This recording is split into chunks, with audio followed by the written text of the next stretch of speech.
Grace and peace, family. Would gun control have stopped the tragedy in Nashville? You know what I'm talking about. I'll link to some articles in the description. My question to you again is, would more gun control have stopped the tragedy? We are in a place where our nation is divided over the issue. And so I want to get into it. I want to talk about it. And I also want to reflect on this reality that we can do the hard work of creating and really going to task with adaptive solutions. Or we can come up with a technical solution that will ultimately lead us down a path that will be a detriment to this nation in the long term. What am I talking about? Let's get into it here at 180 Truth.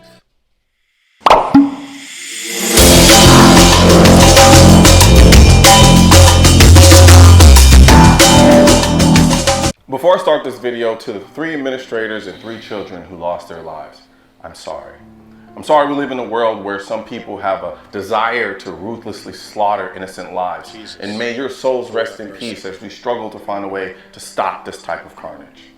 The key thing is we have to struggle. And again, my prayers are with the families, the friends of those who lost loved ones. This is a tragedy. And I'll be honest, as a Christian, we need to also include the family, the friends of the shooter, the person who committed this horrible tragedy. Let's not forget them in our prayers as well. And to the Metro Nashville PD, that's right. You guys did a phenomenal job saving countless lives that day. You all handled yourself with an unbridled competence and compassionate urgency. And that's the reason why so many people were saved. That's right. Thank you. Now let's talk the Nashville school shooting. As is the case when shootings like this happen, there's a bunch of talk about passing gun laws so that this doesn't happen again. But the media figures and the celebrities and even regular people who say this never stop to ask, what gun control law would have stopped this? That's background checks? All the guns that the shooter had were purchased legally. That meant the shooter had a background check to buy all of these guns, which also... Family, I need you to get that. Now we're going to get into it. He's about to drop these gems on you, and you and I need to stop being emotionally driven. Yeah, man, it is grieving. It is painful. It makes us angry to see the slaughter of our children in a world that we live in. And I would say there's all kinds of child sacrifice that's happening all around us. But right now we have to ask ourselves, when you talk about laws, you talk about background checks, the shooter passed the background checks. So what are you going to do? Also means there was nothing in the shooter's background that prevented them from buying these guns. What about raising the age to purchase a gun? Right. The shooter was 28 years old. Are we going to raise the age now to 30 years old? And what about a ban on so-called high-capacity magazines? The shooter had 3 guns on them: a pistol caliber carbine, an AR-15, and a handgun. Even if each... I know some of you right now may not know the difference between these weapons right here, but you need to pay attention, because what he's going to say soon about the handheld, the semi-automatic pistols is incredibly important. Each magazine was limited to 10 rounds. The shooter would still have 30 rounds immediately at their disposal. That's assuming they didn't carry extra magazines, and in this case, they did. So what are we going to do? Limit the number of rounds in a magazine to 5 rounds, and then when there's another shooting, limit them to 3 rounds? Limiting magazine capacity becomes a sliding scale with no end, other than to ban all ammo and all guns. There are Key right there. So you just saw that none of those laws would have made a difference, right? None of those so-called laws or attempts would have made a difference. So where are we going? We want this technical solution, because where certain powers that be want to go is they want to ban all guns entirely. Is that really what you want? What kind of a future do you think is in store for us? Oh, and especially those of you that say you don't trust the government.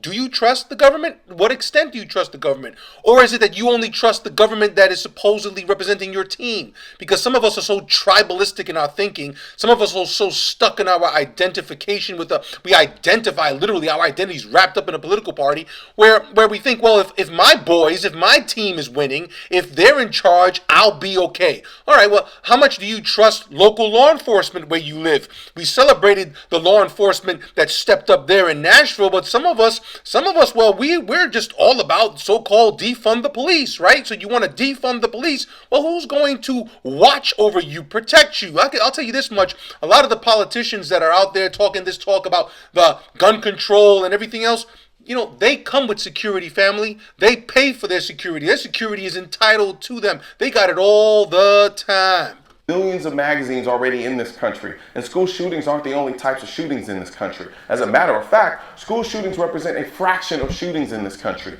They just get the most press. So it's safe to say criminals aren't going to follow the magazine capacity limitation. So the criminals will have 30 plus rounds in their gun, while us law-abiding citizens are limited to 10, 5, or even 3, or whatever arbitrary number they come up with. You really want us to live in a world where the only people that have unlimited bullets in their gun are criminals, and we're relegated to 10 or 5 or 3 rounds? And now let's talk about banning so-called assault weapons. Usually when people hear assault weapon, they think automatic machine gun. When in reality, they're talking about an AR-15, which is a semi-automatic rifle, because machine guns are already essentially banned in this country. If the logic is mass shooters use AR-15, so let's ban AR-15s, why isn't that the same logic we use for handguns? Because it's not a secret. Handguns are the most common weapon type used in mass shootings in the United States, with a total of 161 different handguns being used in 111 incidents between 1982 and March 2023. The most deadly school shooting in U.S. history was at Virginia Tech University, where the shooter killed 32 people and injured 17, and he only used a handgun. It's not... Listen, I'm going to just pause here for a second just to remind everybody that number one, AR and AR-15 is not assault rifle. It is armor light. That's number one. Number two, remember that right now, across the globe, somewhere in Europe, I'm not going to name it because I don't want to get messed up by the algorithm already that I'm probably going to get messed up by just by doing this reaction video, because, well, YouTube does this kind of stuff. They have really hurt folks who do certain kinds of videos, and so that's why I need you to make sure you subscribe, hit the notification bell, and share this with others, because the reality is, in that other part of the world right now, where some say the United States is engaging a proxy war, well, in that part of the world that, their leader comes over and keeps asking for money, in that part of the world, what did they do when everything started, when the war started? Well, first they kept all the men. Shout out to the men, right? The so-called patriarchy, so bad and evil, but when you got to throw down, all the men are there, and you let the women and children go away to safety. So what did they give the men? They gave the men rifles. They gave the men rifles. So from the very writing of the Constitution, the Second Amendment, to right now, this year, they're still to arm your citizenry against an invading force. You give them rifles. But guess what? The mass shooters are what? Predominantly handguns.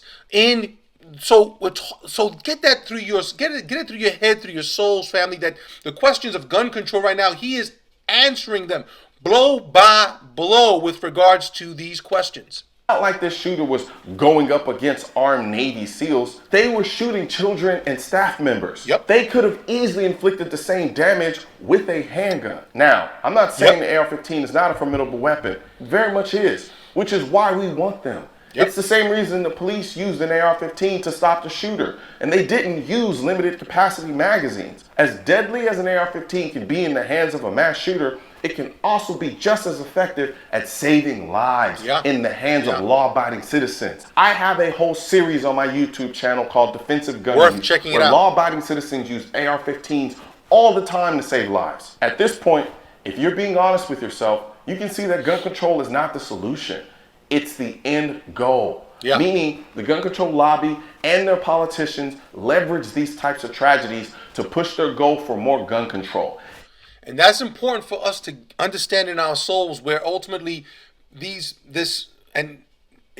pitiful that it's predictable. We know it now. We know the script. There's a tragedy, and then they jump on and they're calling for more banning of the more gun control. Ultimately, what they want is the banning of the weapons. Why would they want that? Why would a government want to betray its own constitution? Why would politicians want to betray their own constitution? Oh, you might say that I'm misinterpreting the Constitution, the Second Amendment, but I think there's a reason. There's an absolute reason why the founding fathers of this nation put it in place where citizens the right to keep and bear arms would not be infringed. And the reason why is that an armed citizenry, number one, is a guarantee against fascism. Is a guarantee that those that they elected to power have limited power. And number two, the reality that the nation could suffer an invasion from without. And both those thoughts and ideas, the government becoming fascist, an invading force from the outside, they're grieving, and one of the symptoms of grief is denial. And so a lot of folks live in denial. And so when a tragedy like this happens, they swing the pendulum on over to just banning all guns. That'll make all the world happy. That's a technical solution. The problem is adaptive. We need to adapt and get to the core of why, as a nation, we are suffering this disease of mind, this disease of soul, where people are possessed of all kinds of ideologies, whether it's a racist ideology or something else, or just simply a nihilism, a giving up on life, but they in their own self-hatred, they project it out and hate others, especially children. That's an adaptive question for us, but I know one thing is that the media needs to be held accountable for glorifying the carnage. It isn't about saving lives. It's about giving them more control over your life. Unfortunately, 6 people lost their lives, but I assure you, it could have been much worse. Yeah. But Yep. no one wants to ask that question. Why wasn't it much worse? The reason they don't ask that question is because they know the answer. Yeah. And it has nothing to do with gun laws. The reason it wasn't much worse was because of the police officer's efficient response. Yep. And the lockdown system that the school had in place. Two so that things. when the shooter shot his way into the school, he couldn't find anyone to shoot. That's you right. can see him in the video wandering around looking for people, seeing little to no one. This gave the police precious time to get into That's the school right. and confront the shooter before he could kill anyone else. And that is what we call hardening our schools. That's right. i.e. making our schools an unattractive target to mass shooters because they're too hard to attack. What don't... Family, I gotta say this. I grew up I went to Erasmus Hall High School, and I remember when they implemented the metal detectors. It was annoying as a kid. But it was troubling. And at the end of the day, my context, we just kind of took it. We say, hey, that's the way it's got to be.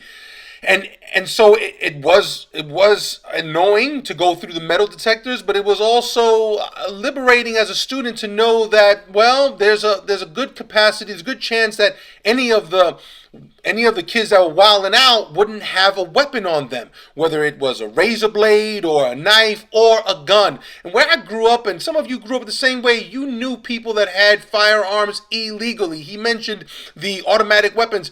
There were some folks that had automatic weapons even back then. And this is not going back too long, family, for us. And so the hardening of the schools, setting up schools so that we can make sure that they are well defended. Let's keep listening because it's important. I want you to get this, family. You need to really stop being manipulated by the rhetoric. What we understand about this?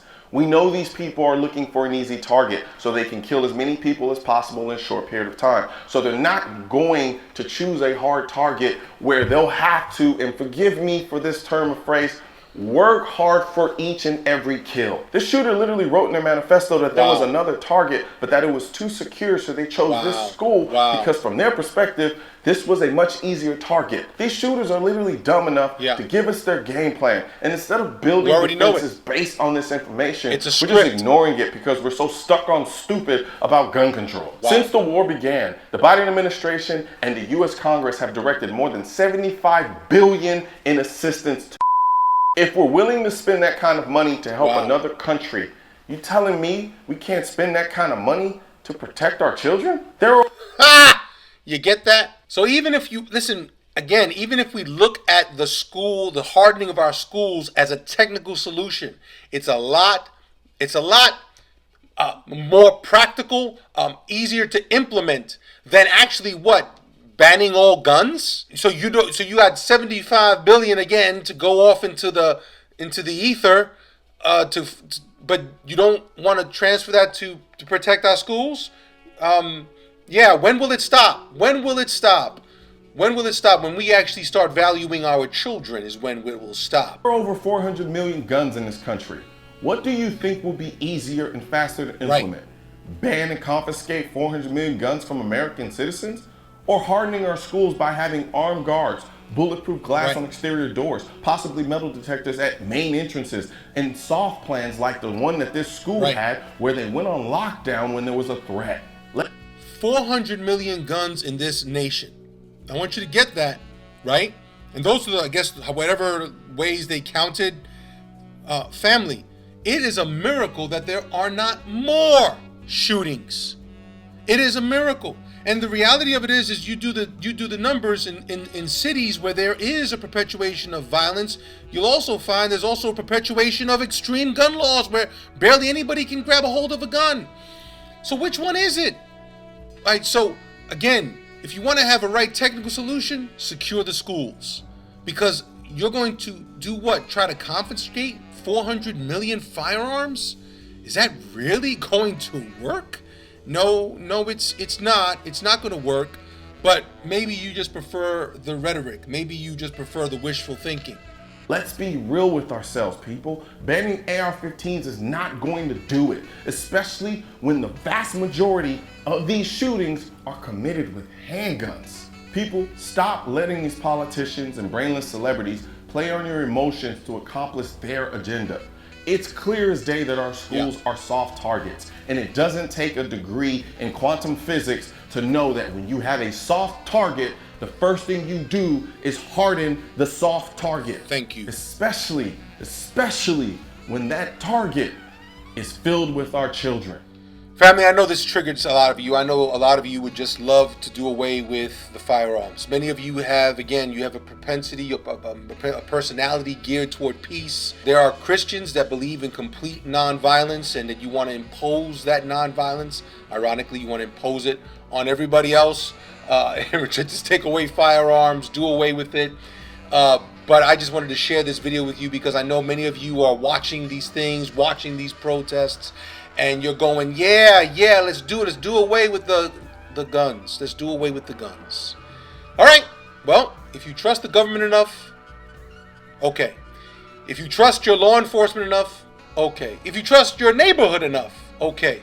But I go back to this. The Second Amendment was built not for self-defense against our neighbors, but it was so that the citizenry would be prepared to hold its government accountable, and that the government always knew it could only go but so far. But if you trust the government, go on ahead. I'm going to trust in the Lord, and I'm going to, just like in trusting in the Lord, I have to have systems and structures in place to hold my own life in pattern, in rhythm with God. I wake up in the morning a certain time, I go to the gym, etc., etc. We need systems and structures as well to hold the government in check. And one of those is our Second Amendment. What do you think, family? I look forward to hearing you in the comments section. I can hear some of my New York family now, and I know what happens is horrible. And I can tell you, it is, as a father, horrible. But I can also say that the solution is adaptive. And the solution means that we have to dig deeper spiritually and emotionally as a people, as a nation, to understand where this disease, this self-hating, self-centered, human-sacrificing spirituality comes from. And not just simply pray about it, but create systems, structures, communities to address that pain. Grace and peace. Thank you for being here at 180 Truth.